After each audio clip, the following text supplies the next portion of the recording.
If you've been keeping up with my most recent videos, you knew this one was coming. That's right, it's time to complete the side mode that many players associate with ribbons, the Pokemon contests. There are a total of 20 ribbons to be earned from the Pokemon contests, 4 for each governing contest stat. Now that may sound like a lot, but you'd be surprised how quickly you can earn all of these ribbons if you can optimize your contest stats and move pools. Of course, I'll cover all of that in due time, but I'm getting ahead of myself here. First, we need to cover what exactly Pokemon contests are.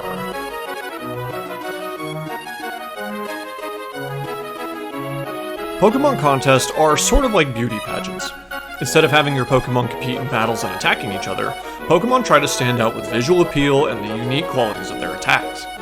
There are different categories of contests based around the 5 contest stats: cool, beauty, smart, cute, and tough. Oh yeah, you heard me right. Contest stats. A whole different set of stats separate from the usual battle stats that are used only for contests.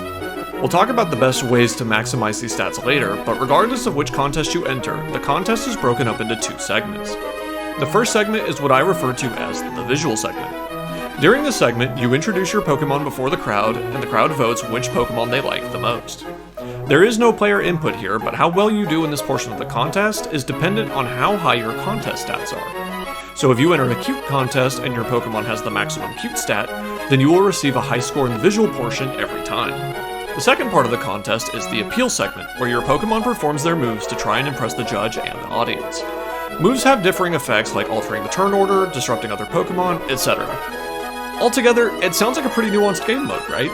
Well, yes, on the surface it may appear that way. Contests are pretty easy to break if you have the right setup. Let me explain. You might be surprised to hear the most important part of earning a high score in a contest mostly comes down to the visual segment. I'm not kidding. If you have whatever contest stat you're competing in completely maxed out, you can win most of the contests off of your score from that segment alone. I'm not joking. Having perfect contest stats, meaning that cool, beauty, smart, cute, and tough are all completely maxed out, means that you can pretty much win most of the contests just by walking in and participating. Of course, you'll need some sort of a strategy for the appeal section and the master rank contests, but luckily that part is pretty easy to break as well. In the appeal segment, there's a mechanic called move combinations. There are combinations of moves that, when used in a specific order, will net you a ton of appeal. Spamming these move combinations for the entire 5 turns can net you a high enough appeal score to practically guarantee winning the contest if you have perfect contest stats. There are a good number of move combinations, but the best and most accessible one is Rest and Snore, as most Pokemon are capable of learning these 2 moves. If your Pokemon can't learn any move combinations, don't worry too much about it. Other ribbon collectors manage to acquire all of these ribbons on Pokemon like Magikarp and Unknown simply because having max contest stats for the visual portion really is just that strong. Now, speaking of max contest stats, how do we do that exactly?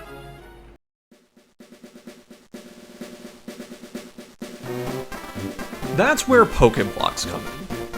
You can use one of the berry blenders in the Lily Cove contest hall to create a variety of Pokeblocks. How well you and other participants perform in the minigame will determine how strong the effect is, and what berries you decide to blend with will determine its final flavor. Spicy Pokeblocks will raise your coolness, dry raises beauty, bitter raises smart, sweet raises cuteness, and sour raises toughness. Below the radar chart, you may also notice the Sheen stat. Your Pokemon's Sheen increases whenever they eat a Pokeblock and is relative to the strength of the Pokeblock. For example, eating a really strong Pokeblock will fill up a large portion of the Sheen meter on its own. When your Pokemon has maximum Sheen, they can no longer consume any Pokeblocks, meaning that whatever your contest stats look like after getting max Sheen is what they're stuck at. Perfect contest stats are possible, but the Sheen mechanic makes it a much more convoluted process than it honestly should be. With that in mind, you'll want to plan carefully what Pokeblocks you make and feed your Pokemon to make sure you can get the max stats before maxing out the Sheen. Luckily for us, Sadistic Mystic of the Ribbons Discord has done all the hard work for us and has created a spreadsheet that gives you the most optimal berry blends depending on what resources you're able to obtain. The best case scenario is that you own 4 GBAs and one of the GameCube games, so you can use the incredibly rare Pinch Berries to get max contest stats in as few blends as possible. But there are recipes that cover just what's available in a single game if that's all you have. I'll leave a link to the Ribbons Discord in the description below, as well as this video from Sir Toasty Toes that goes into a bit more detail on the math behind berry blending and how it all works. So, what recipe did I use to get perfect contest stats on my shiny Eevee? Well, I have a bit of a confession to make.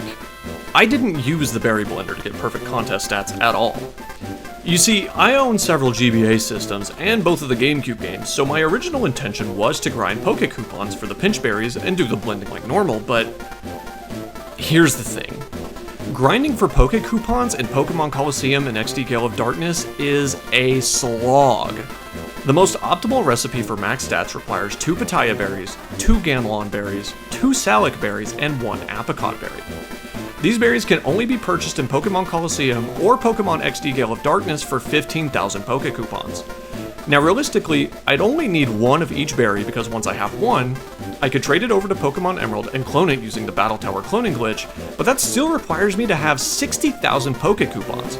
For reference, completing the entirety of Mount Battle in Pokemon Colosseum without legendary Pokemon only nets you 14,950 Poke Coupons, meaning that you would have to complete Mount Battle 4 times, plus a few extra battles, just to have enough Poke Coupons to purchase all of these berries once. While I genuinely wanted to blend berries like normal, the time sink required to get the most optimal stats possible was just not feasible, especially since I'm a little worried about how much longer Pokemon Bank will be active for. So, what can I do?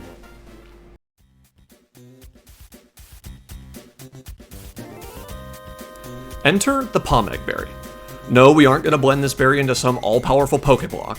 Instead, we'll be leveraging the infamous Pomeg corruption glitch to shortcut the berry blending process. Now, I won't go into full detail of how to set up this glitch or what it's capable of because, quite honestly, it's a very large and complex topic. If you're curious about what's possible using the glitch, I'll leave a link to Papa Hefe's guide on setting it up, as it's the same guide I used to set it up on my save file a couple of years ago. Here's the gist of it though. By using the Pomeg berry to feint the only remaining Pokemon in my party, I was able to transform a specific Seedot in my PC boxes into this egg. This egg is all kinds of weird. The egg's name is Dots, it was caught in a nest ball? It has Pokerus. Look, more importantly, the glitch Pokemon that hatches from this egg tells the game to execute the names of my PC boxes as code. This is called arbitrary code execution, or ACE for short, and it can be used to tell the game to do whatever you want.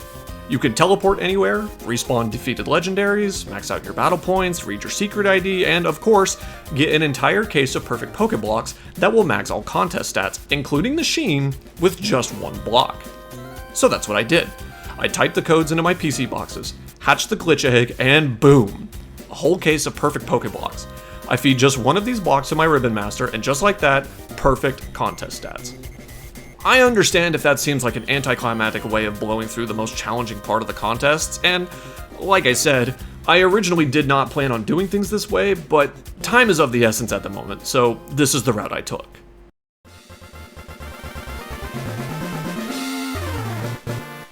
With that out of the way, I taught my Eevee rest and snore and started working my way through the contests to earn the normal, great, super, and master ribbons for each contest category: cool, beauty, smart, tough, and cute.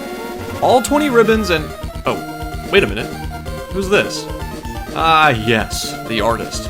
I forgot to mention that if you score high enough on a master rank contest, this artist will approach you after the show and ask to paint a picture of your Pokemon.